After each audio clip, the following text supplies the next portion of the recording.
అసలు తెలుగుదేశం పార్టీలో విజయవాడ పార్లమెంట్ కేసినేని నాని అని పరిచయం చేసింది తెలుగుదేశం పార్టీ చంద్రబాబు నాయుడు గారు.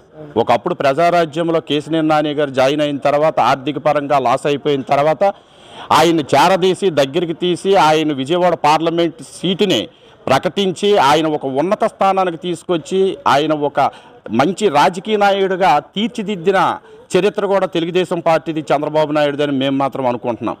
రెండోది ఏంటంటే కేసినేని నాని గారికి ప్రపంచ స్థాయిలో ఉన్నటువంటి రతన్ టాటా లాంటి పారిశ్రామికవేత్తలు కూడా పరిచయం చేసి వాళ్ళ దగ్గర మంచి గుర్తింపు పొంది విజయవాడ పార్లమెంటులోనే కాక రాష్ట్రంలో కూడా కేసినేని నాని గారు అంటే ఒక మంచి గౌరవభావాలు కలిగిన వ్యక్తి ఇప్పటి వరకు ఉన్నాడు. ఆయన గొమ్ముని ఆయనే తీసుకొని ఆయన ఆవేశాన్ని ఆయనే తన కోపమే తన శత్రువులాగా ఆయన అనవసరంగా ఆ పార్టీలోకి వెళ్ళి ఆయన పరువును ఆయన తీసుకున్నాడని మేమైతే ఖచ్చితంగా చెప్పగలం.